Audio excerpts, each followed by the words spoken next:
Meu filho mais velho, de 8 anos, estava algumas semanas se queixando de dificuldade para pegar no sono. Ele me falava que ele acordava à noite e não conseguia voltar a dormir, e além disso, desde bebê ele tem um sono agitado, se mexe muito enquanto dorme, enfim. Inicialmente, como em casa de ferreiro espeta de pau, eu esperei para ver se melhorava sozinho.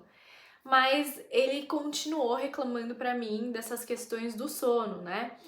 E aí eu pensei, cara, eu faço isso todo dia no trabalho, eu oriento pais, avalio o ambiente, eu tô aqui esperando o quê, né? E depois do meu momento culpa materna, eu fui avaliar um pouco do caso e testar algumas estratégias. E isso é importante, a gente testa estratégias e vê o que funciona ou não.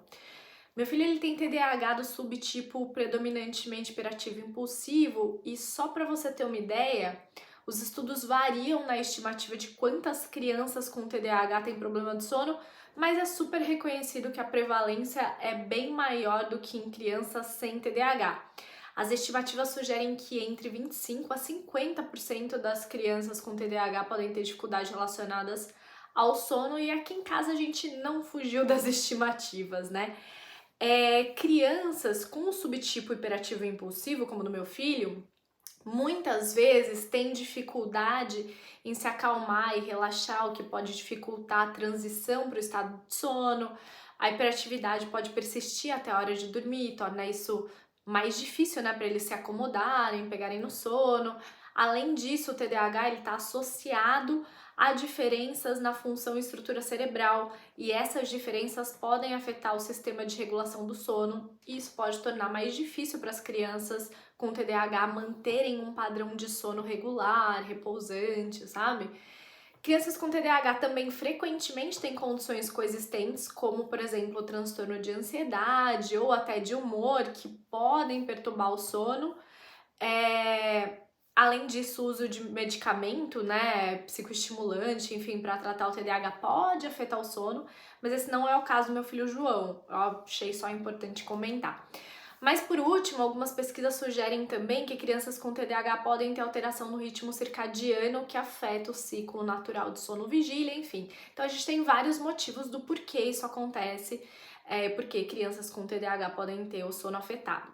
Mas aí, sabendo disso, eu pensei, vamos lá, o que eu começo a fazer? Primeiro, vamos olhar para a rotina da noite dele, né? Eu comecei por aí porque, assim, o João é muito ativo, ele faz esporte, ele faz as coisas, ele se cansa durante o dia, ele tem uma alimentação bem bacana. Então eu não olhei muito para isso. Falei, vamos olhar para a rotina da noite do João e para a higiene do sono, né? Para como que tá isso. E não tava muito boa, como eu falei, né? Casa de ferreiro, espeta de pau. Eu sou uma pessoa do dia, então assim, se deixar eu acordo 5 da manhã, sou muito funcional de dia, faço o que for, resolvo o que for de manhã, mas no período da tarde pra noite eu não funciono muito bem, eu durmo cedo, então eu sempre tive o hábito, até meio militar, de colocar as crianças na cama bem cedo, assim, né? Então antes era mais cedo, era tipo 7 horas, as crianças já estavam na cama. Eles cresceram um pouquinho, o João tá com 8 anos, então 8 horas, estourando 8 e meia, eles estão na cama pra dormir, estourando até 9 da noite, o que eu acho um horário muito bom, principalmente quando eu tava no Brasil, que eles acordavam mais cedo, porque o horário escolar é mais cedo. E aí agora eles acordam às 7 da manhã, certo? Só que eu colocava eles pra dormir no mesmo horário. Uma criança de 8 anos, pra você ter ideia, que é a idade do meu filho mais velho, ela em média tem que dormir de 9 a 12 horas aí, né? Então até que não tava fora, mas para algumas crianças isso pode ser de mais, de menos, né? Por isso que é de 9 a 12. Então depende da criança.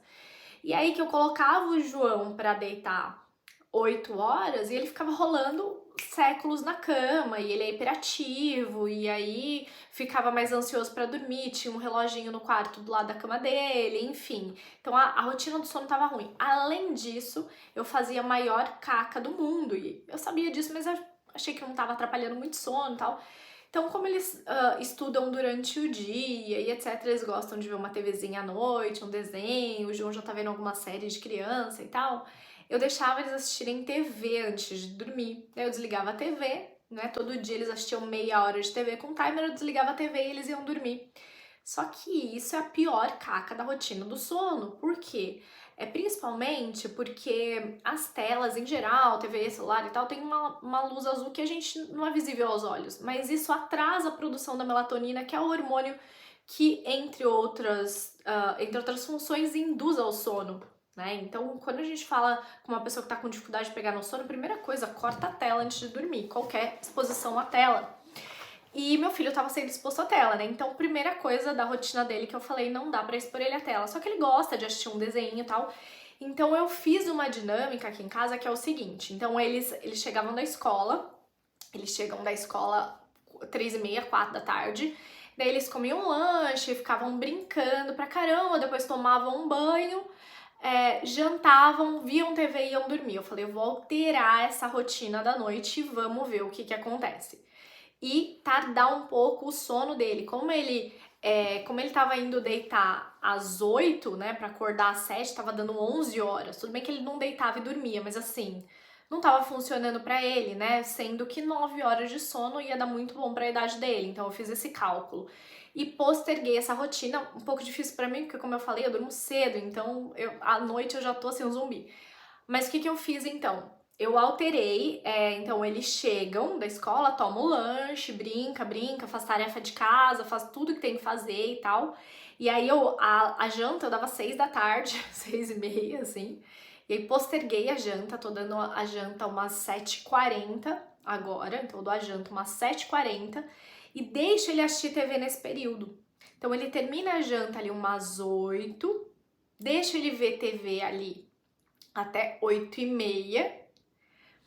E aí, porque o ideal é até mais tempo, né? Mas eu fiz um cálculo para fazer um teste dele não se expor à tela 1 hora antes de deitar. Foi o cálculo que eu fiz. Então ele pode assistir até 8h30, porque 9h30 eu quero colocar ele na cama, né? Foi o cálculo que eu fiz. Então eu fiz isso. Então ele, percebe, não tomou banho até agora. Porque eu queria dar um banho relaxante, fazer uma massagem nos pés, fazer uma rotina da noite que eu vou falar aqui. Então, chegou, brincou, fez tarefa, tal, 7h40 dei janta. Depois da janta, então, eu deixo ele ver TV, então a janta acabou ali umas 8, ele vê TV meia hora ainda, entendeu? Eu só mudei os horários, eu não tirei nada dele e tal. Então, das 8 às 8h30 ele vê ali um desenhinho, um filminho que ele quer ver, 8h30. Acabou 8h30, desliga a TV, aí ele vai tomar um banhinho. Então eu começo a desacelerar ele. Vai tomar um banhinho quentinho, toma um banho, passo um creminho na mão dele, no pé, converso um pouco. Tem dia que, todo dia eu queria fazer a leitura de um livrinho com ele, mas não é todo dia que eu faço, na real, tem dia que não dá. Então às vezes eu leio alguma coisa, ou senão fico lá conversando um pouquinho, faço um carinho no quarto dele. Outra coisa, eu mudei um pouquinho do ambiente do quarto. A temperatura do quarto já era ok, cama ok, travesseiro ok, mas eles dormem, meus 2 filhos dormem no mesmo quarto, eles dividem o quarto. Tem uma luzinha que fica como se fosse estrelinha no quarto, só que ela ficava muito clara e ficava mexendo assim um pouco. Para algumas crianças é relaxante, mas eu acho que tava ativando um pouco o João. Então eu deixei bem escurinho com aquela luzinha parada, então eu mudei isso. Além disso, eu tirei o relógio do lado da cama dele para ele não ficar ansioso vendo que horas que é. Então eu fiz essas mudanças no ambiente, coisa bem besta. Então coloquei o João na cama às 9h30, alterei o horário, né, que eu colocava às 8, coloquei ele 9h30, 1h30 depois, isso não ia afetar o gap de sono necessário. Troquei a rotina, então, da alimentação, pus o banho depois, então teve 1 hora aí sem TV antes de dormir. E, claro, se não funcionasse, claro que próximos passos a gente fazer uma avaliação do sono, até um médico, ver o que estava acontecendo, enfim. Mas eu falei, primeiro eu vou fazer esses testes, né? Esse não era a única possibilidade de teste que eu tinha na manga, mas eu falei, vou começar com o básico e ver o que acontece. Básico deu certo. Dormiu, acordou falando que não acordou à noite, acordou descansado. Então, às vezes, a gente fica quebrando a cabeça com muita coisa e uma das primeiras coisas que eu faço no processo de avaliação da criança, né? Quando eu trabalho com orientação de pais, do ambiente, a gente começa às vezes pelo básico, que foi o que eu fiz aqui em casa e funcionou muito bem. Então, a rotina da casa vai influenciar muito na rotina da criança, o sono dos pais, às vezes os hábitos de sono dos pais vão influenciar no da criança. Então, por exemplo, às vezes o pai fica ali no celular à noite, daí você fala pra sua criança que você não pode. Aqui em casa a gente não tem muito esse hábito. A gente vê mais uma TVzinha mesmo à noite, sabe? Então a gente mudou os horários também para não tirar esse horário familiar que a gente costuma ver junto, alguma coisa assim. Mas presta atenção na rotina da casa, na higiene do sono, quanto tá esse processo de desacelerar a criança à noite, fazer ele relaxar, ter um sono gostoso, como tá o ambiente do quarto, temperatura e tal. Isso pensa na rotina da noite, mas claro que a rotina do dia vai influenciar também, né? Então tudo isso tem que ser avaliado. Foi isso que eu fiz pro meu filho melhor, funcionou aqui em casa, não significa que vai funcionar para todo mundo, mas talvez te ajude de alguma forma. Qualquer dúvida, coloca aqui nos comentários.